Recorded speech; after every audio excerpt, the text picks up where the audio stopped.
Você está dizendo para mim que o Cortex XDR já há algum tempo já tem análise de identidade? Ah, com certeza, com certeza. Já faz isso e já faz isso muito bem, inclusive colocando pontuação de risco.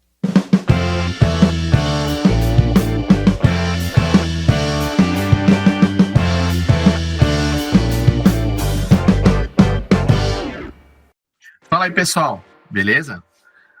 Hoje mais um super papo aqui entre eu e o Fernando Barros, ou Fernando Barros e eu, né? E, galera, a gente vai falar sobre o óbvio, né?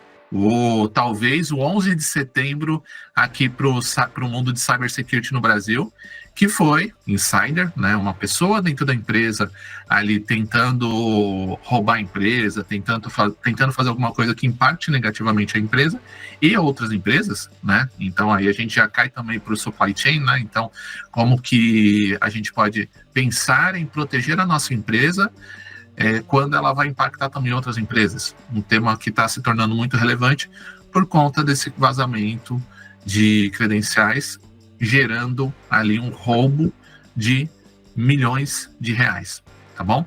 A gente ainda está muito cedo, a gente não sabe se tem CVE envolvida, a gente não sabe qual foi, na sua totalidade, a quantidade de técnicas e de pessoas, se tem crime organizado ou não, né?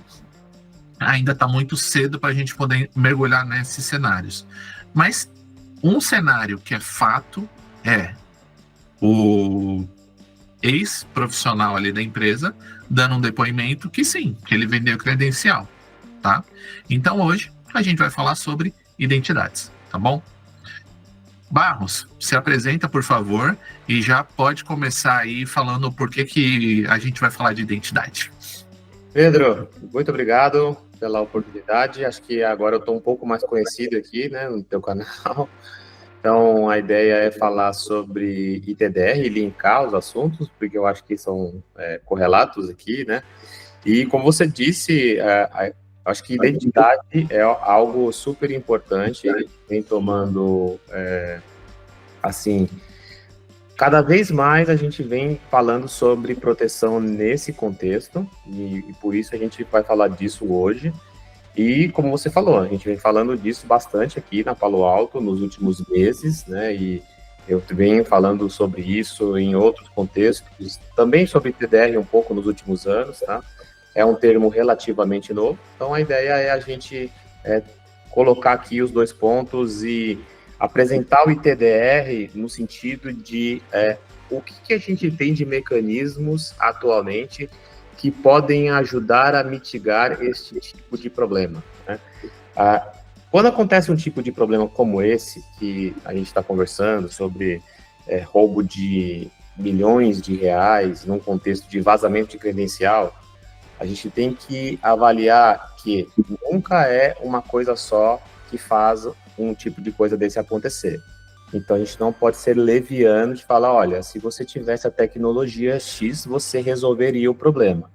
A gente não está aqui para isso. Então, a gente tem que entender que a gente está oferecendo mecanismos, ideias, para que como que a gente melhora a postura e faz com que dificulte para que isso aconteça, né? E se a gente avaliar mercado, inclusive, o mercado financeiro, acho que é um dos mercados mais regulados que a gente tem no país, né, por uma série de conformidades que tem. Então, a gente vai tentar traçar um perfil aqui, falando sobre o mecanismo de TDR, de maneira geral, e o que a gente tem aqui na Palo Alto, o que a gente tem trabalhado com os clientes, né, nesse contexto, fazendo um paralelo com o que aconteceu, tá? O que a gente tem de desafio hoje, baseado nos ataques de identidade, num contexto histórico, olhando para o passado e olhando um pouco para agora. A gente vai deixar o futuro para falar mais à frente. A gente tem ataques relacionados hoje como uma das principais violações. Então, olhando aqui o principal estrela aqui do slide, né, que as credenciais comprometidas são usadas em quase todo ataque, né, fazendo referência aqui no MITRE 1078. É importante dizer que se você pegar o acesso inicial dos ataques, ou seja, a ideia do phishing é sempre tentar roubar uma credencial. Por quê? Antigamente a gente tinha um contexto histórico da exploração do viral, da vulnerabilidade que estava exposta. Hoje em dia, o crime digital, cibernético, ele tem mudado para procurar esse tipo de vulnerabilidade no contexto de identidade. Então, isso é muito importante a gente entender. A gente tinha soluções que olhavam muito para um contexto de trigger, ou seja, aquelas regras de correlação que olham para se acontecer isso, isso, isso, faça isso. Então, nesse contexto é muito difícil entender o que é normal ou não, porque num contexto talvez de e-commerce, você pode ter um contexto diferente de identidade do que você vai ter num ramo financeiro, bom? E quando a gente fala de oferta individual para esse tipo de proteção, a gente tem visto que elas não são baratas, né? E a gente vai falar um pouquinho da diferença de proteção de identidade para proteção de fraude, né? Que eu acho que a gente tem que fazer esse paralelo também, tá? Porque é importante. E ciência de dados nesse contexto também não é algo fácil, tá? A gente precisa dizer isso e a gente tem isso no reporte de incidente da Unit 42 que está aqui na rodapé desse slide.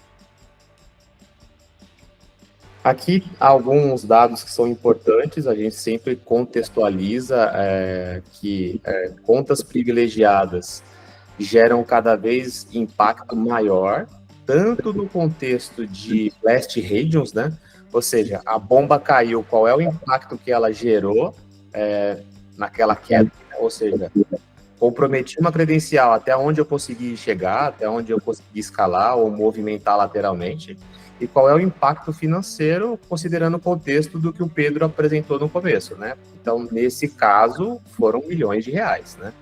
Comprovados ali, amplamente divulgado pela mídia, e a gente tem aqui 2 reportes importantes, um da IBM, que é o Cost of Data Breach, de 2024, e o Global Incident Report da própria Unit 42, que é a unidade de resposta a incidente e threat intelligence da Palo Alto, que trazem informações aqui sobre o aumento, né, de abuso de acesso privilegiado, o envolvimento de Estado-nação. A gente tem visto muito isso, né, acontecer com o uso de deepfake, que são assuntos e temas aqui que o Pedro explora bastante aqui, diferentes temas e vezes aqui no seu canal e em feiras que a gente costuma vê-lo por aí, né, Pedro?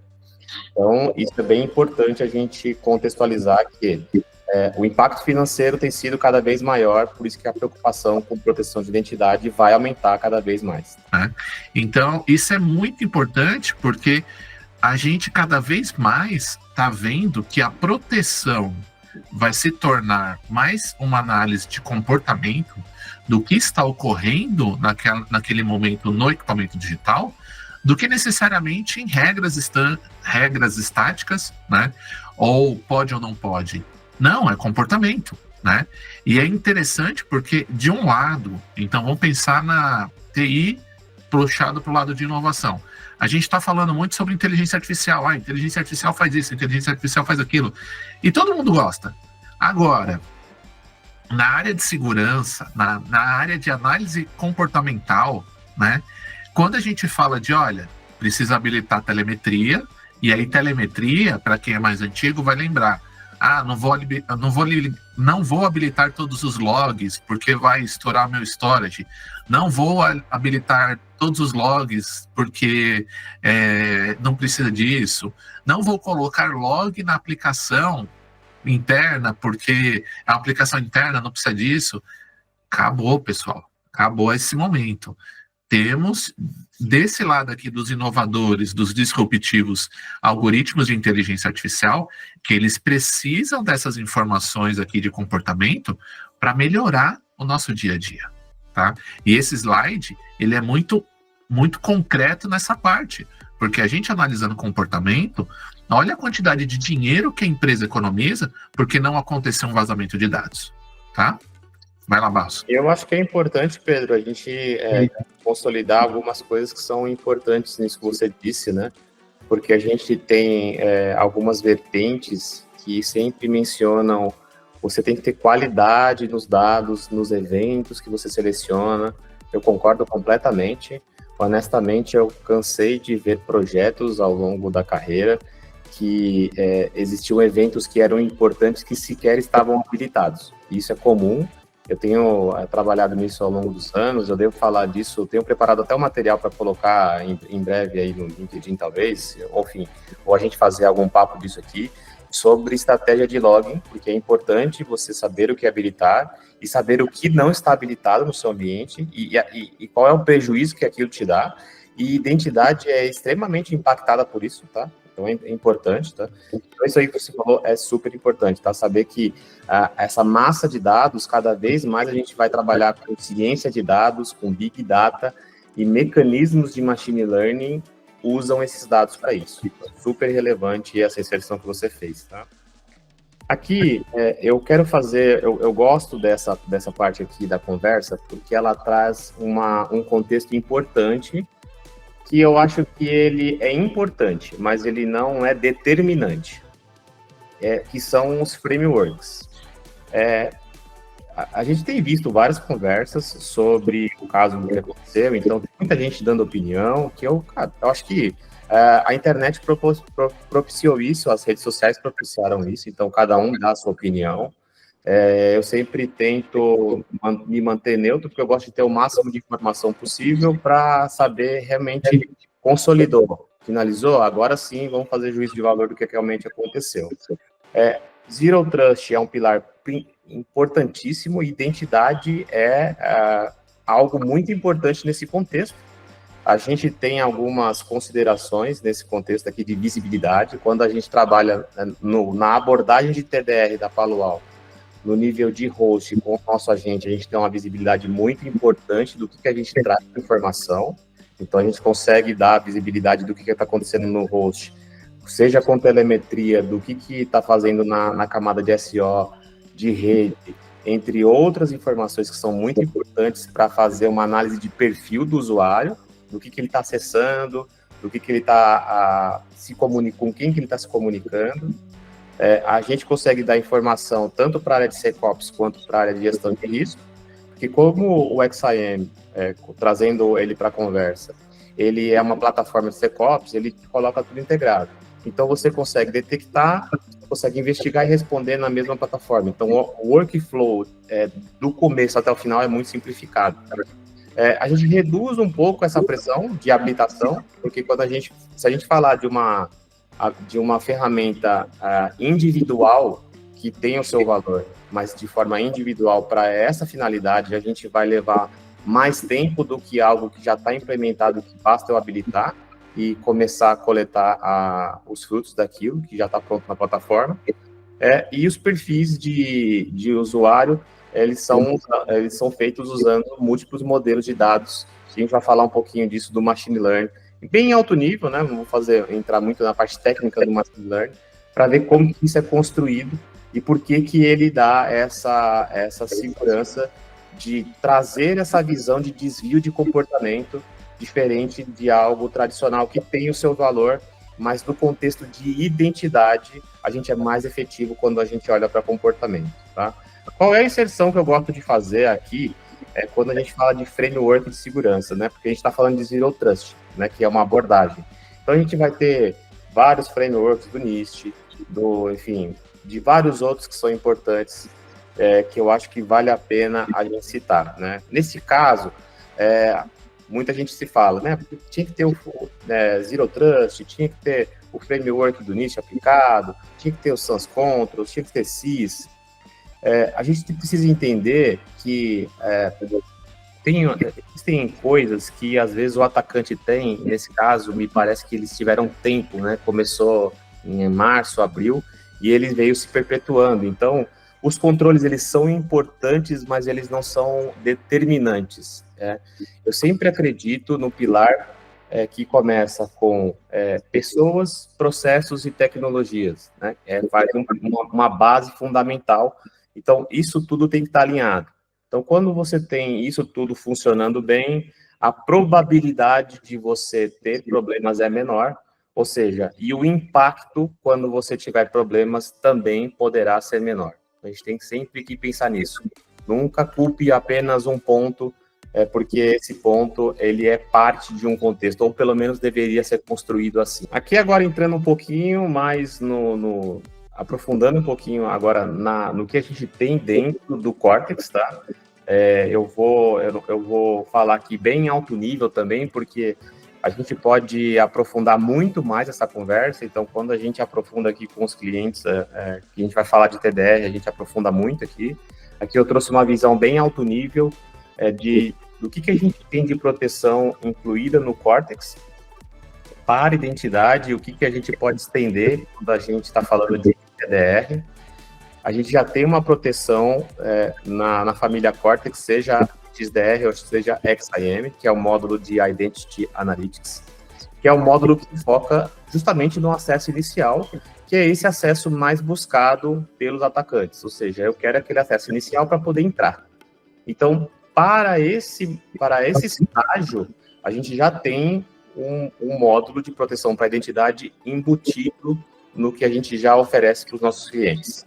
Você está dizendo para mim que o Cortex XDR já há algum tempo já tem análise de identidade? Ah, com certeza, com certeza. Já faz isso, e já faz isso muito bem, inclusive colocando pontuação de risco. Então, seus clientes que têm o Cortex XDR, for lá em Asset Score, clicar no usuário, ele consegue ver a pontuação do risco do usuário lá, já consegue ver informações vinculadas a esse módulo para começar a fazer investigações ali baseadas nas informações que estão vinculadas aos usuários e trazidas por esse módulo. Então, sim, tem bastante coisa lá que já começam a detectar ameaças vinculadas à identidade no estágio ali, Initial Access.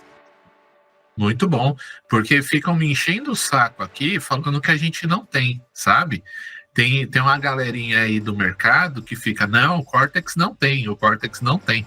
Mas tá bom, obrigado por essa nova informação. Vai lá. Não, o Cortex tem, funciona bem. E a gente pode expandir isso com o ITDR, né? E aí o ITDR ele já tem um foco de detecção adicional para pós-acesso, risco interno e contas comprometidas. Então, se a gente for pensar em caso de uso e for fazer um paralelo, a gente vai pensar em filtração de dados, monitoramento de conta privilegiada, atividade anômala. E aqui, eu faço questão de colocar fontes de dados. Pessoal, o que é que alimentam o caso de uso? São os dados.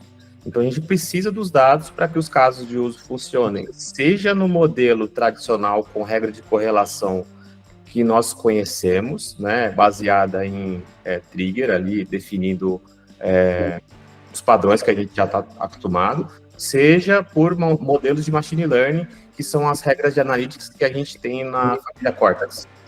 Eu preciso da fonte de dado para que eu alimente aquela regra. Então, seja no Analytics, seja no TDR, eu preciso daquela fonte de log enviando dados para o Cortex, tá bom?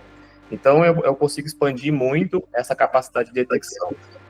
Aqui, eu coloquei as detecções ativas que eu tenho em cada um dos módulos, e quando eu junto esses módulos, eu tenho a capacidade de detectar 563 comportamentos diferentes de ameaça para identidade. Por que eu gosto de colocar isso e por que eu gosto de fazer um parêntese aqui? Porque não é só isso, a gente aprofunda muito essa conversa, porque não é só detecção de ameaça. A gente vai olhar desvio de comportamento em outros contextos, em volume de cópia de dados, de coisas que nunca foram feitas. Então, não é só a detecção de ameaça em si, é uma série de outras capacidades adicionais que o ITDR traz, como a parte de investigação de incidentes que aquele usuário foi envolvido, correlação dos eventos que ele está envolvido com o MIT-ataque para entender quais são as técnicas, táticas e procedimentos que aquela identidade esteve envolvida, né? Porque isso nos ajuda também em técnicas de defesa e resposta, né? Quais são, por exemplo, um usuário foi mandado embora e eu tenho alguma dúvida se ele está copiando algum dado sigiloso para ele poder usar depois. Como que eu faço essa investigação? O ITDR me permite fazer isso, ele me permite saber qual é o rastro digital daquele indivíduo, daquele usuário dentro da companhia. Então, assim, expando muito essa conversa quando eu falo de TDR no Cortex, muito além das detecções que ele pode fazer. E não só isso, né? Eu vou falar também de workflow. Então, assim, aqui é o que a gente detecta adicional, né, ao que te oferece, mas não só isso, tá? Então, é importante que a gente pontue isso, porque isso daqui é um plus dos muitos que o ITDR entrega na família Cortex, tá bom? E é muito importante essa parte de fontes, né, que nem você comentou, Barros, porque toda vez que a gente pensa em investigar uma identidade, não quer dizer que os dados vêm só do Microsoft Active Directory, só do Azure, só do próprio Endpoint, né? Ou do AD que está dentro de casa, né? Então, esses dados de identidade, eles estão pulverizados em diversas ferramentas, né? Algumas, inclusive, a gente nem tem o costume de olhar, né? Então, eu sempre comento, um usuário de RP, né? Um usuário como do SAP, ou do TOTUS, né, ou outros RPs, né, sistemas do tipo RP, né, ou CRM também, né. Então a gente tem diversos sistemas dentro das empresas que aprovam, revisam, auditam processo comum da empresa, processo de pagamento, processo de RH, né. Então lembre-se sempre disso que o pessoal, lembre-se sempre do que o Barros comentou. Se preocupe muito com a fonte de dado e com a qualidade do dado, tá bom? E eu acho que é um ponto importante que você trouxe, Pedro, porque a gente está numa conversa de TDR olhando, às vezes, a borda, né? Identidade que toca, às vezes, Vamos olhar para o negócio e vamos pensar nele como uma cebola, né? Eu sei que é aquele exemplo que você, como professor de pós-graduação, costuma fazer, né, com seus alunos, e eu vou copiar. Se a gente for olhar para a identidade, for olhar para a cebola e pensar na cebola como um negócio, a gente vai olhar para as identidades que estão mais na esfera da parte de fora da cebola, são aquelas identidades que são de SO, que são aquelas identidades que não estão necessariamente estão ligadas ao cerne do negócio. Agora, aquelas identidades que estão ligadas a sistemas, como você comentou, ERP, folha de pagamento, a gente também pode trazer essas informações, a gente pode tratar a proteção dessas informações, dessas identidades, de duas maneiras, tá? Se a gente olhar para uma instituição financeira, e aí voltando um pouco para o assunto que a gente começou, né, fazendo um paralelo, as instituições financeiras, geralmente, elas vão tratar fraude com sistemas específicos, talvez, como sistemas de outros fabricantes para tratar fraude, que vão olhar também para a identidade, só que para a identidade, às vezes, no contexto de uma conta bancária. Então, a sua conta é uma identidade dentro do sistema financeiro. Então, você não vai levar uma identidade para um CIEM, né? Então, a gente, às vezes, precisa entender qual é o contexto da identidade e como que a gente vai aprofundar aquela conversa, como que a gente vai tratar a ameaça do contexto de onde aquela identidade está inserida. Então, se a gente tem uma aplicação dentro de casa que ela é muito importante e eu não tenho um contexto antifraude para ela, eu posso levar ela para o XIM, eu posso mapear os campos daquela identidade ou daquele log gerado pelaquela aplicação no que diz respeito à identidade no data model, e a partir daquilo ali começar a detectar a ameaça no XIM para aquela identidade. Então, veja, identidade, proteção de identidade, às vezes a gente está falando de AD, às vezes a gente está falando de Microsoft AD, Entra ID, 365, Okta, Ping, mas às vezes a gente está muito vinculado do nosso mundo. Às vezes, se a gente aprofundar mesmo em identidade, a gente pode ir muito mais a fundo em cenários muito mais complexos que é o caso do que aconteceu nesse cenário ali, do que aconteceu nesse incidente de segurança que movimentou essa quantidade milionária, tá? Então, assim, por isso que eu falo, não podemos tirar conclusões precipitadas, né, e superficiais.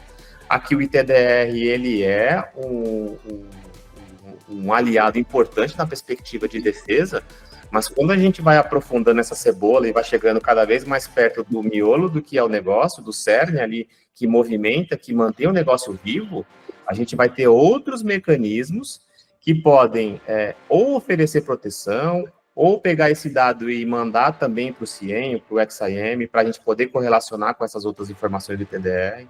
Então, assim, são muitas perspectivas que a gente tem para trabalhar algo que se relaciona, mas não necessariamente se protege da mesma maneira, tá bom? Então, obrigado, Pedro, por essa inserção que me permitiu falar algo que eu não podia deixar de falar, tá? Porque às vezes eu venho falando sobre coisa muito superficial e às vezes o negócio é muito mais, assim, aprofundado. A gente precisaria de muito mais tempo para falar sobre algo que realmente faça sentido de avaliar nesse sentido, nesse momento, né? Boa. E aí, aproveitando esse gancho e indo cirurgicamente no que você comentou, pessoal, é muito, muito, muito importante isso que o Barros falou. Camadas, cebola, né? Porque olha só que interessante, esse roubo aí de milhões, né? Ele passou por um momento onde um usuário executou uma atividade financeira, né? Então, essa atividade financeira dificilmente vai estar num algoritmo de ITDR ou IDR, tá? Então, assim, depende se é Palo Alto ou outro fornecedor, tá? Quem estiver falando para você que não, eu pegaria isso daí dentro da disciplina de IDR e ITDR, pode ser que não esteja tão fair com você, tá?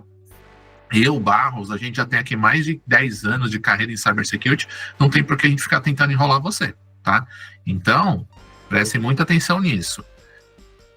A transação financeira, ela possui características próprias, tá?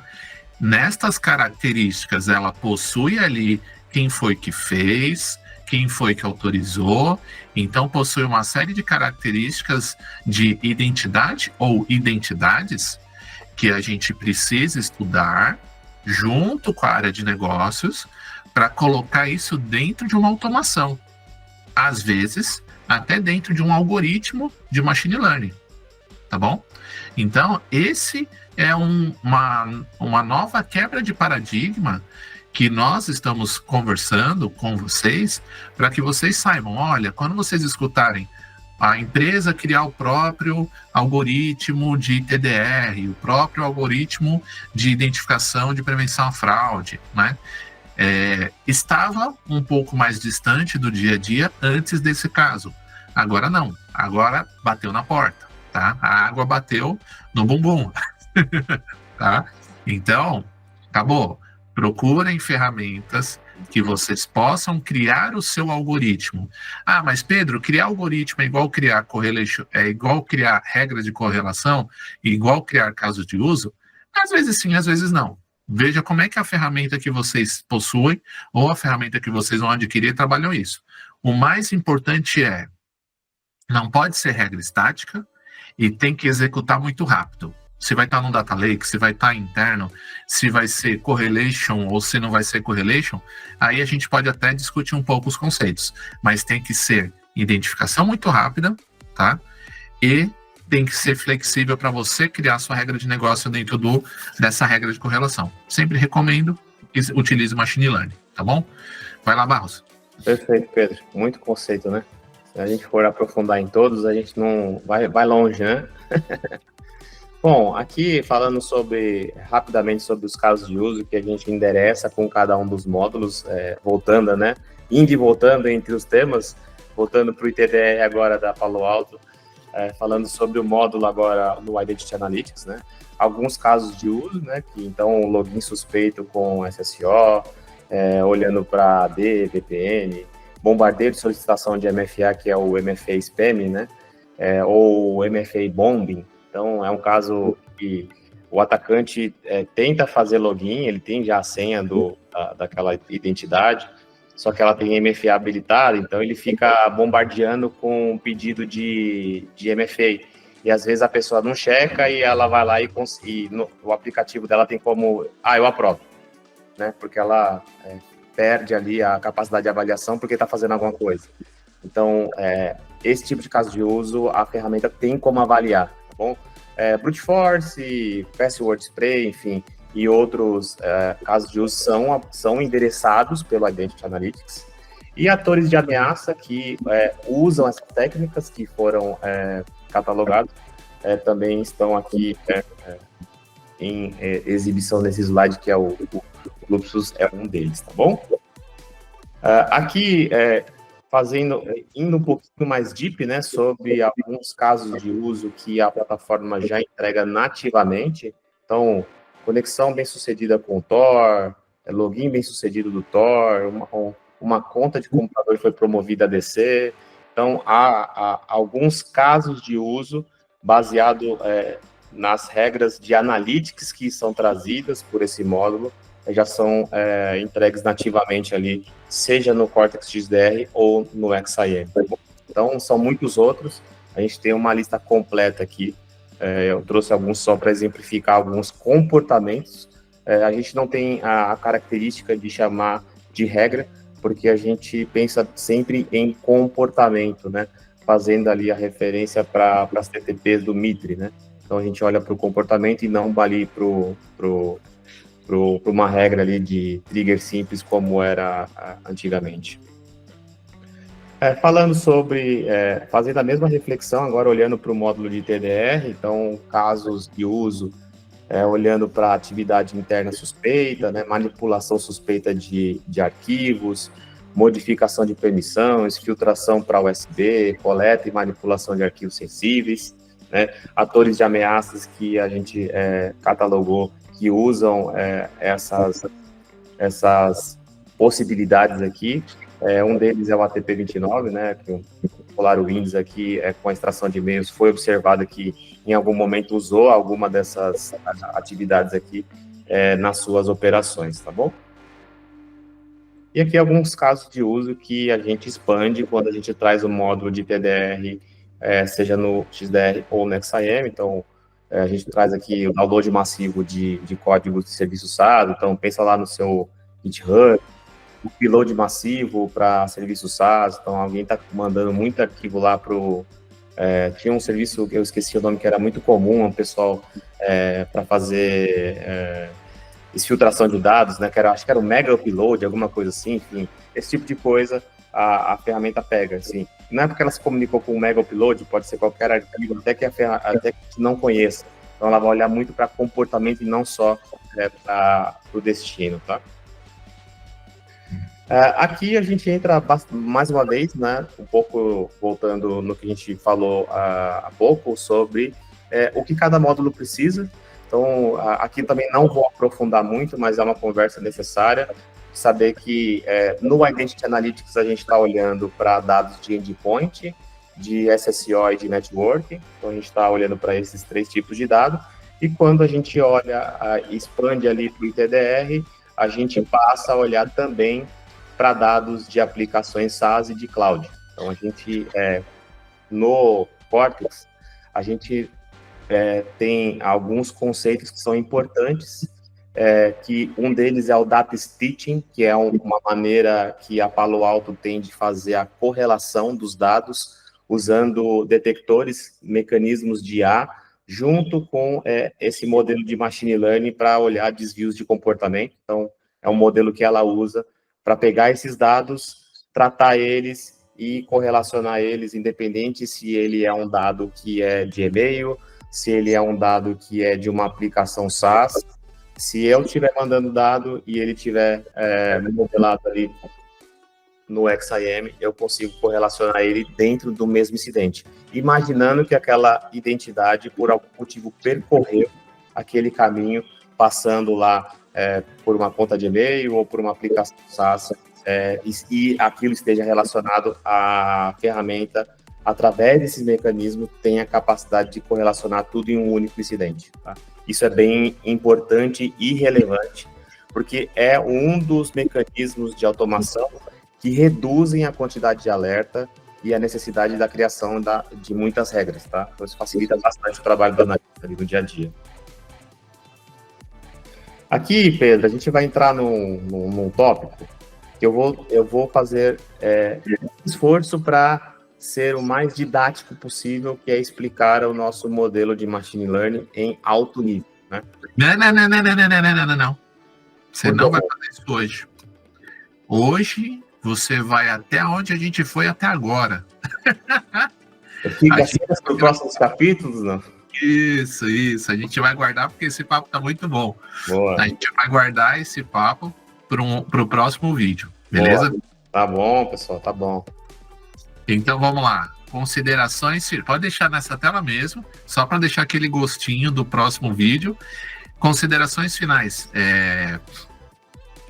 Eu queria primeiro agradecer você, Barros, de novo pelo seu tempo, sensacional a sua didática. A galera receber o seu conteúdo é sempre muito positivo. E cara, dentro desse caos que aconteceu aí do primeiro mega, hiper, extra blaster, roubo cibernético direcionado ao mercado financeiro, cara, na sua visão, se a empresa estivesse um pouco mais conectada com esses conceitos que a gente está trazendo aqui de identidade, tá? Não vamos levar para investigação, polícia civil, não vamos levar para outras informações que a gente não tem em CVS e tal, mas para identidade, tá? A gente conseguiria pegar, não bloquear, tá? A gente conseguiria pegar, através do Cortex, comportamentos que aquele colaborador seria um comportamento suspeito? A gente conseguiria pegar isso? Sim, sendo direto, sim. Tá? Vou explicar a minha resposta antes que alguém, no mundo que vivemos, me questione. Sim, ponto. Tá? Por que eu diria sim? Fernando, você está olhando, se você falou há pouco que a gente tem uma análise de identidade, onde eu tenho várias camadas de identidade, e nesse momento a gente está olhando para as camadas mais na borda, e a gente não está olhando tanto para as identidades que estão no centro da cebola, como que eu teria pego? Ele teve que passar pela borda, ele teve que usar a identidade da borda, né? Então isso é relevante. Eu poderia não ter descoberto o que ele estava fazendo, mas saber que alguma coisa diferente do tradicional, que sempre é feito dentro da empresa, isso eu saberia. Que ação que eu ia tomar, o que ia acontecer, o que ia ser feito, aí a gente já entra num conceito de processos, que aí a gente não sabe dizer se a empresa tem ou não, se a empresa tem alguém terceiro que faz para ela ou não, aí é outra história. Mas que a gente teria sinais de desvio de comportamento, de algo que você está sempre fazendo de uma forma, e agora você passa a fazer de outra. Imagina só, minimamente, vamos agora talvez pensar em alguma situação, né? Minimamente, você tem um modo de trabalhar. Aí você precisa, para dar acesso para alguém, você precisa abrir uma porta, né? Digitalmente falando, ou via software, ou você precisa mandar o dado que você tem para algum lugar. Se você não costuma fazer isso, isso caracteriza minimamente um desvio de padrão. Então, só por isso a gente já teria um desvio e a plataforma, sim, seria capaz de avaliar esse desvio e alarmar. O que você faria com esse alarme, aí já é cena para os próximos capítulos, Pedro. Muito bom, Barros. Cara, muito obrigado, tá? E vamos fazer o corte aqui, que aí nos próximos capítulos a gente continua, beleza? Obrigado, pessoal. Até o próximo vídeo.